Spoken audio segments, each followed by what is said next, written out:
शंकर सिंह और कलाधर मंडल के बीच में है, ये हमारे संवाददाता कह रहे हैं। इंद्रभूषण जी, क्या बीमा भारती ही रेस से बाहर निकल गई और इस सब के पीछे क्या पप्पू यादव का हाथ है क्या? जो आप कह रहे थे अब आपको जमीन पर सच होता दिखाई पड़ रहा है। हमारे संवाददाता भी कह रहे हैं शंकर सिंह बड़ी तेजी से आगे आ रहे हैं, मतलब लड़ाई कलाधर मंडल और शंकर सिंह के बीच होता हुआ दिख रहा है, क्योंकि मुस्लिम मतदाताओं की संख्या बहुत डिसाइसिव है। अगर उनमें डिवीजन होता है मतलब ये आरजेडी के लिए शुभ संकेत नहीं है। क्या कहते हैं आप? देखिए, मैं आपको शुरू से कह रहा था कि पप्पू यादव का जो रवैया है उसको आप समझ ही नहीं सकते हैं। मैं आपको शुरू से ये बात कर रहा था पर हम नहीं समझ रहे थे, पर आप समझ रहे थे इंद्रभूषण जी। हम जी पप्पू यादव डुअल रोल में रहते हैं। पप्पू यादव 24 घंटे अपने आप को, अगर बिहार में कोई दो पॉलिटिशियन जो 24 घंटे पॉलिटिक्स करता है तो एक है नीतीश कुमार और दूसरे हैं पप्पू यादव। 24 घंटे पॉलिटिशियन है। उनको अपने बाल बच्चे का कोई लायबिलिटी नहीं, सब मैडम उनकी देखती हैं। वो 24 घंटे राजनीति करते हैं। उनका एक हाथ कंधे पे, दूसरे के एक हाथ पैर पे रहता है।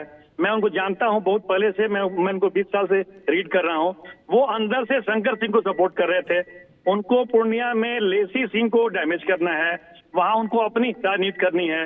इसीलिए मैं बार बार कह रहा था कि वो चूंकि प्रियंका गांधी के बहुत क्लोज हैं और चाहते हैं कि हम कांग्रेस से किसी भी तरह अटैच रहें और आगे कभी मौका मिले कांग्रेस में तो अपनी पत्नी को बढ़िया तरीके से बिहार की राजनीति में स्टैब्लिश करें।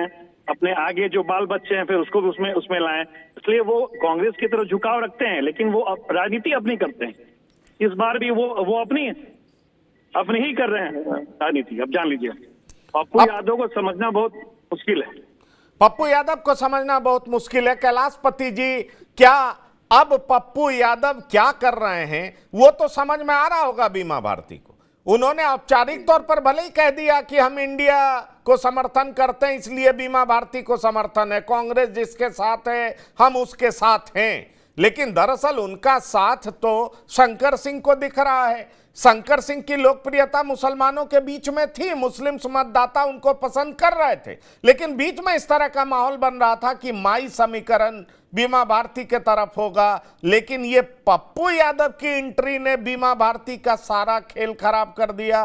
दूसरी तरफ पप्पू यादव ये भी चाहते हैं कि शंकर सिंह को जीता करके लेसी सिंह का कद कम किया जाए। क्या आपको ऐसा दिखाई पड़ रहा है? इंद्रभूषण जी भी यही कह रहे हैं। सर, इसमें मैं एक फैक्टर और जोड़ूंगा जो शंकर सिंह के पक्ष में है। वो फैक्टर है जनसुराज, ठीक है, प्रशांत किशोर।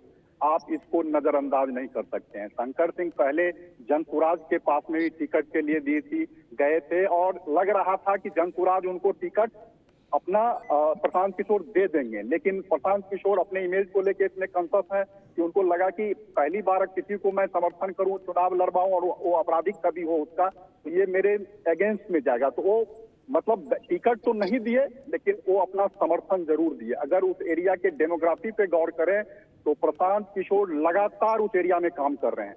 वो मतलब अक्रॉस द मतलब कास्ट, वो चाहे वो मुस्लिम हो, हिंदू हो, जादव हो, ब्राह्मण हो, राजपूत हो, सबके बीच में काम कर रहे हैं और वो बिहाइंड द सीन जो है वो शंकर सिंह को मदद कर रहे हैं। तो पप्पू यादव का खेल तो है ही, और इसमें शंकर सिंह को मजबूत होने में कहीं न कहीं पीके का भी खेल है। पीके एक सिंबॉलिक सीट को लेके जो टेस्ट सैंपल होता है ना सर, जिसको हम लोग टेस्ट सैंपल कहते हैं, उसको अपने सैंपल के तौर पे उपयोग कर रहे हैं और एक तरीके से राजनीतिक प्रयोग भी कर रहे हैं वहाँ। तो एक बड़ा फैक्टर वहाँ पीके है जो शंकर सिंह के साथ है। और पीके का मुस्लिम, यदि शंकर जी का अपना मुस्लिमों के बीच में फाइट है तो आनंद किशोर के प्रशांत किशोर के लोगों का भी वहाँ फाइट है जो शंकर सिंह के साथ है। इस चीज को इग्नोर नहीं किया जा सकता।